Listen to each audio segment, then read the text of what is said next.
ఐరోపా ఖండంలోకెల్లా అతిపెద్ద నిర్మాణ స్థలం గురించి కథ ఇది. యునైటెడ్ కింగ్డమ్ గత కొన్ని దశాబ్దాలుగా నిర్మించిన కట్టడాల్లో హెంక్లీ పాయింట్ సి అణు విద్యుత్ కేంద్రం చాలా పెద్దది. దేశ విద్యుత్ అవసరాల కోసం నవీన సాంకేతికత నైపుణ్యాన్ని రంగరించి దీన్ని నిర్మించారు. నిర్మాణ సమయంలో ఎన్నో ఆటంకాలు, పర్యావరణ సంబంధిత ఘర్షణలు, నిర్మాణ వ్యయం పెరగడం ఇలాంటివన్నీ లెక్కేస్తే ఇది భారీ ప్రాజెక్టే. మరి ప్రాజెక్ట్ కోసం బ్లూ ప్రింట్ను తయారు చేయడానికి ఒక యజ్ఞం చేసినట్టే. దాన్ని అనుసరించి ప్రాజెక్టును నిర్మించడం పెద్ద సవాల్గా నిలిచింది. బ్రిటన్ ప్రతిష్టాత్మకంగా నిర్మించ తలపెట్టి మరికొన్నాళ్లలో పూర్తి చేయనున్న ఈ ప్రాజెక్ట్ ఓ ఇంజనీరింగ్ అద్భుతమే. కానీ దాని చుట్టూ ముసురుకున్న వివాదాలకు కూడా కొదవేం లేదు. అణు సాంకేతికతతో ముందుగా ప్రపంచం చవిచూసిన ఫలితం ఒక మహావిషాదం. రెండో ప్రపంచ యుద్ధ ఫలితాన్ని నిర్ణయించిన 2 అణుబాంబు దాడులతో అణుశక్తి ప్రభావం ఎలాంటిదో ప్రపంచానికి తెలిసొచ్చింది. ఆవిష్కరణ ఏదైనా కానీ మనం దాన్ని వినియోగించుకోవడంలోని వివేకమే ప్రధానం. 1950ల మధ్యకాలంలో, అంటే అప్పటికి అణు విధ్వంసం గురించి అందరికీ బాగా అర్థమైన తర్వాతనే ఇలా వినాశనం కోసం కాకుండా అణుశక్తిని విద్యుత్ అవసరాల కోసం వినియోగించాలనే ఆలోచన కలిగింది. ప్రథమంగా సోవియట్ యూనియన్ 1954లో అణు విద్యుత్ కేంద్రాన్ని నిర్మించింది.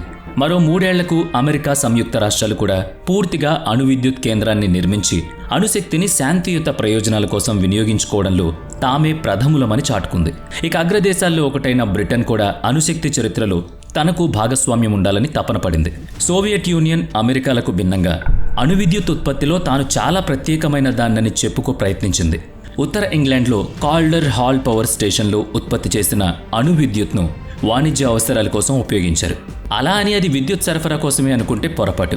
సదరు అణు విద్యుత్ కేంద్రం అసలు ఉద్దేశం మాత్రం ప్లూటోనియంను ఉపయోగించి అణ్వాయుధాలను తయారు చేయడమే.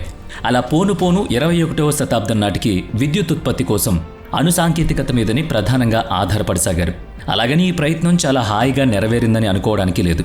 సదరు ప్రాజెక్ట్ వాళ్ళు వేసుకున్న అంచనాలను దాటిపోయి ఎంతో సంక్లిష్టంగా తయారైంది. తల బొప్పి కట్టినట్టయింది.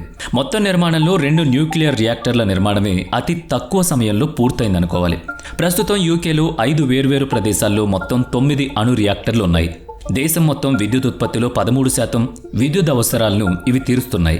దాదాపు అన్నీ కూడా పాత తరానివే కావడంతో వాటి జీవితకాలం ముగింపుకొచ్చేసిందని నిపుణులు నిర్ణయించారు. అందులో 6ంటిని ఇప్పటికే మూసివేయడం కూడా జరిగింది. వాస్తవానికి యూకేలో 1980ల తర్వాత కొత్తగా అణు విద్యుత్ కేంద్రాలేవీ నిర్మించబడలేదు. దానర్థం అణు విద్యుత్ను ఆ దేశం నిలిపివేసిందని కాదు. 2050 నాటికి 8 కొత్త అణు రియాక్టర్లను నిర్మించ తలపెట్టింది యూకే. అంటే ఇంకా 25 ఏళ్ల గడువు ఉంది. వాటిలో భాగమైన యాంక్లీ పాయింట్ సి పేరిట ఓ అణు రియాక్టర్ను ఇంగ్లాండ్లోని సోమర్సెట్లో బ్రిస్టల్ కాలువ ఒడ్డున నిర్మిస్తోంది.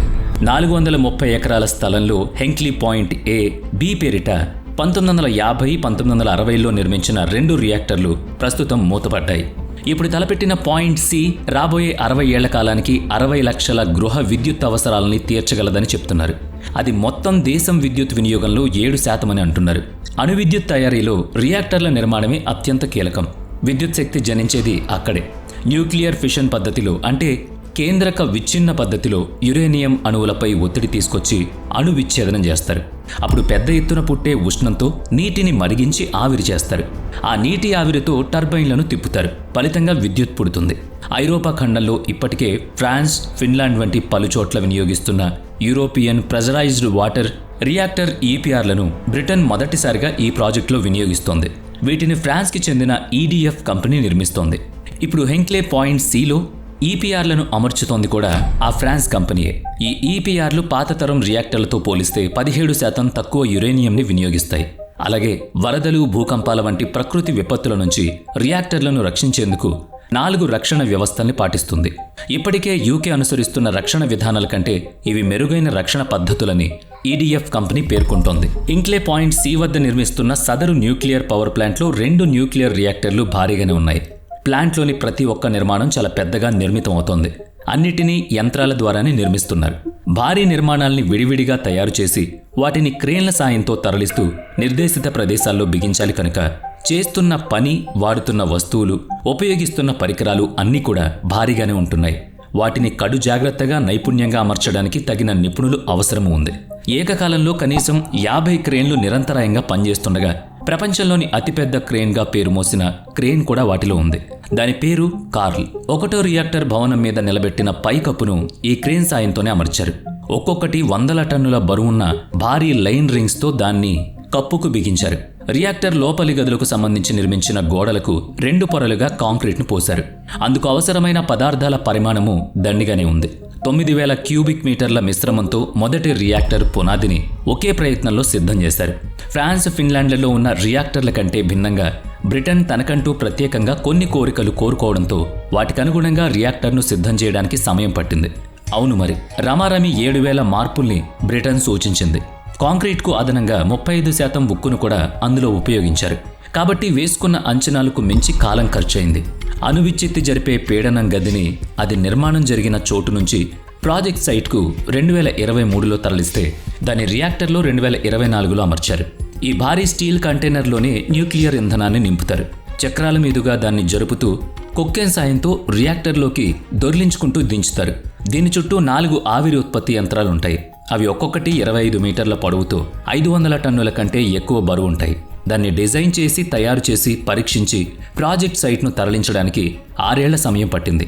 ఫ్రాన్స్ నుంచి సముద్రం, రహదారి మార్గాల గుండా తీసుకురావడానికి ఆ మాత్రం సమయం అవసరమైంది. రియాక్టర్లను అమర్చిన భవనాలను ఆనుకుని భారీ టర్బైన్లతో పెద్ద పెద్ద గదులున్నాయి. 50 మీటర్ల ఎత్తున్న ఈ భారీ టర్బైన్లు వంటివి ప్రపంచంలో వేరెక్కడా ఇప్పటి వరకు తయారు చేయబడలేదని సంబంధిత అధికారులు వెల్లడించారు. రియాక్టర్లు అమర్చడం, టర్బైన్ల ఏర్పాటు పూర్తయింది కనుక ఇక విద్యుతోత్పత్తిని ప్రారంభించడమే ఆలస్యమని భావిస్తే పొరపాటు. అవును, 2029కి గాని బ్రిటన్ హ్యాంక్లీ పాయింట్ సి అణు విద్యుత్ కర్మాగారాన్ని ప్రారంభించడం కుదరదట. అప్పుడు కూడా ఒక రియాక్టర్ని వినియోగంలోకి తీసుకురావాలట. పూర్తిగా వినియోగం 2031కి గాని అవ్వదట. ఇదంతా ఒక అంచనా మాత్రమే. ఈ గడువు వేళలు మించిపోయినా కూడా ఆశ్చర్యం లేదు. 2016లో న్యూక్లియర్ పవర్ ప్రాజెక్ట్ నిర్మాణానికి కాంట్రాక్ట్ మీద సంతకాలు పెట్టారు కదా. అప్పుడు వాళ్ళు 2025 కల్లా పూర్తి చేయాలని గడువు పెట్టుకున్నారు. తర్వాత నిర్మాణ వ్యయం అంచనాలు పెరిగాయి. ప్లాంట్ నిర్మాణానికి 11 బిలియన్ యూరోల ఖర్చు తేలుతుందని అంచనా వేస్తే మరో 10 బిలియన్ పౌండ్ల అదనపు ఖర్చు కనిపించింది. ద్రవ్యోల్బణ పరిస్థితుల వల్ల చివరకు మొత్తం ఖర్చు 46 బిలియన్ పౌండ్లకు చేరుకోవచ్చు. అంటే 57 బిలియన్ అమెరికన్ డాలర్స్ కంటే ఎక్కువే అంటున్నారు. నిర్మాణ కంపెనీ EDF ఈ అదనపు ఖర్చుకు చెప్తున్న కారణాలేంటో తెలుసా? లేబర్ ఖర్చులు, మెటీరియల్ షార్టేజ్, కోవిడ్ కారణంగా ఏడాది పాటు పని నిలిచిపోవడం, ఇంకా కొన్ని పరిపాలనా కారణాలు. కార్మికులకు తగిన శిక్షణనియ్యడం, నిపుణులైన వారిని వేరే దేశాల నుంచి దిగుమతి చేసుకోవడం, ఇవన్నీ కూడా ఉన్నాయి. ఇవన్నీ ఒకెత్తు కాగా అణు వ్యర్థాల నిర్వహణ, పర్యావరణంపై వాటి దుష్ప్రభావాన్ని అరికట్టడం వంటివి చాలా పెద్ద సవాళ్లు. భూమి లోపల కొన్ని 100 మీటర్ల దిగువన ప్రత్యేకమైన ఏర్పాట్ల మధ్య ఆ అణు వ్యర్థాల్ని దాచి ఉంచడం అనేది ఓ రక్షణాత్మక ఆలోచన. అయితే ప్రజల నుంచి ఎన్నో ఆందోళనలు వెల్లువెత్తుతూనే ఉన్నాయి. అణుభౌతిక చర్యల మూలంగా విపరీతంగా వేడెక్కి అణు రియాక్టర్లను చల్లబరచడానికి పెద్ద మొత్తంలో నీళ్లు అవసరం. హ్యాంక్లీ పాయింట్ సి అణు విద్యుత్ కేంద్రానికి 8 కిలోమీటర్ల దూరంలోనున్న బ్రిస్టల్ కాలువ నుంచి సొరంగాలు తవ్వి సెకనుకు 1,20,000 లీటర్ల నీటిని సరఫరా చేయాలి. అంటే ఆ కాల్వలో పుష్కలంగా మత్స్య సంపద ఉంది. ఎన్ని జాగ్రత్తలు తీసుకున్నా పొరపాటున ఒక్క చేపగాని సొరంగ మార్గంలో వచ్చేసి రియాక్టర్లో చేరితే చాలా ప్రమాదం కనుక నిర్మాణ company EDF fish recovery and return సిస్టమ్ను ప్రవేశపెట్టాలనుకుంటోంది. అందుకోసం సముద్ర జలాల నిర్వహణ వ్యవస్థ ద్వారా ధ్వని నిరోధకాన్ని అమర్చాల్సి ఉంటుంది. అంటే అది నీటిలో వివిధ ధ్వనులను పుట్టిస్తే చేపలను భయపెట్టి పంపించేయగలదు. అయితే అది అనుకున్నంత సమర్థంగా పనిచేస్తుందన్నది దానికి నమ్మకం కూడా లేదు. పైగా అది ప్రమాదాన్ని కొని తెచ్చుకోవడం అవుతుందని కూడా భావిస్తోంది. ఇంతవరకు అలాంటి ఆలోచనను ఎక్కడా పరిశీలించలేదు. అందుకని EDF ఒక ప్రత్యామ్నాయ మార్గాన్ని ఆలోచించాలి. బ్రిస్టల్ కాలువకు సమీపంలో ఉప్పునీటి చిత్తడి నేలలు తయారు చేయాలనుకుంటోంది. అవి వివిధ పక్షులకు పునరుత్పత్తి కేంద్రాలుగా, ఆహార వనరులుగా ఉపయోగపడతాయని, ఫలితంగా అవి కాలువలోని చేపల్ని టన్నుల కొద్దీ తినేస్తాయని ఆలోచిస్తోంది. అంటే అందుకోసం కొన్ని 100 ఎకరాల పరిధిలోని భూభాగాన్ని పనిగట్టుకుని బురద నేలగా మార్చాలి. ఉప్పు నీటి మూలంగా అదంతా చౌడు నేలగా మారుతుంది. అంటే బలవంతంగా నేల స్వభావాన్ని మార్చాలన్నమాట. ఆ నేలనంతా నీట మునిగించడం కోసం వరదలు రప్పించాలి. అప్పుడు గాని ఈ సరికొత్త ప్రాంతానికి ఆశించిన అతిథులు రారు. ఆ ఆలోచనను స్థానిక రైతులు తీవ్రంగా వ్యతిరేకిస్తున్నారు. హ్యాంక్లీ పాయింట్ సి అణు విద్యుత్ కేంద్రం వంటివి వట్టి పరాలోకనాలు మాత్రమే. అంటే అన్నీ కూడా అలా చేసేస్తే ఇలా అయిపోవు కదా. ఏదో ఘనమైంది జరగబోతుందనే ఒక అతి విశ్వాసం, గొప్ప విజయమేదో ఎదురు చూస్తుందనే ఉత్తేజమే తప్ప ఇదంతా ఆ విషయంలో సంక్లిష్టతను జయింపజేస్తామని మితిమీరిన నమ్మకమని కొందరు నిపుణులు భావిస్తున్నారు. విద్యుత్ కావాలి, చాలా అవసరం. అయితే దాన్ని ఇంతటి భారీ అణు విద్యుత్ కేంద్రం ద్వారా ఉత్పత్తి చేయాలనుకోవడం, అందుకు ఎదురవుతున్న పలు అవరోధాలను రకరకాల ఉపాయాల ద్వారా తొలగించుకుందామని అనుకోవడం ఎంతవరకు సమంజసం? వాస్తవ పరిస్థితుల్లో అది అసాధ్యమా సుసాధ్యమా అన్నది ఆ పరిస్థితులు సంఘటిల్లినప్పుడే తెలుస్తుంది. అంతా అనుకున్నంత సులువేం కాబోదు. నమ్మకం ఉండాలి, నిజమే. మొదటి రియాక్టర్ నిర్మాణం పూర్తయింది కనుక ఆ ప్రయాణంలో ఎదురైన అవరోధాలన్నీ పాఠాలే. ఆ అనుభవాలను పునరావృతం కాబోమని ఈడీఎఫ్ ఆశాభావం వ్యక్తం చేసింది. రెండో రియాక్టర్ను నిర్మించే సమయంలో మరింత సమర్థంగా పనిచేస్తామని ఈడీఎఫ్ గట్టిగా చెప్తోంది. అందులో భాగంగా భారీ ఉక్కు నిర్మాణాలను గతంలో కంటే 4 రెట్లు త్వరితగతిగా చేయాలనుకుంటోంది. రేడియో ధార్మిక వికిరణాలను తట్టుకునేలా రియాక్టర్ను, దాని కవచాన్ని సిద్ధం చేయగలగడం ప్రస్తుతం వారి విధి. ఈ హెంక్లే పాయింట్ సి ప్రాజెక్టు పూర్తి కాగానే యూకేలోనే సఫోక్ నగరంలో సైజ్వెల్ సి ప్లాంట్ నిర్మాణానికి సన్నాహకాలు మొదలుపెట్టింది ఈడీఎఫ్ కంపెనీ. ఈ కొత్త ప్రాజెక్టులో పూర్వపు ప్రాజెక్టులోని తప్పిదాలు పునరావృతం కానీయకుండా కంపెనీ జాగ్రత్త పడుతుందని ఆశిద్దాం. ఏదేమైనా దశాబ్దాల తర్వాత ఈ కాలపు సాంకేతికతను ఉపయోగించుకుంటూ ప్రపంచంలోనే అతి భారీ అణు విద్యుత్ కేంద్రాన్ని ప్రారంభించబోతున్న బ్రిటన్ దేశ విద్యుత్ అవసరాలు సక్రమంగా తీరతాయని, అంతా మంచిగానే జరుగుతుందని ఆశిద్దాం. అంటే అర్థం ఆశించడం మూలంగా పనులు జరిగిపోతాయని కాదు. పనులు సక్రమంగా జరిగేలా సరైన జాగ్రత్తలు తీసుకుంటూ ఇటువంటి సున్నితమైన ప్రణాళికల్ని చేపట్టి విజయం చేయాలనే సూచన ఇందులో ఉంది. మరి మీ ఆలోచన కూడా ఇక్కడ మన మిత్రులతో పంచుకుందాం. ఆలోచనల్ని పంచుకుంటేనే కదా ఏ కార్యక్రమమైనా ముందుకు వెళుతుంది సఫలంగా.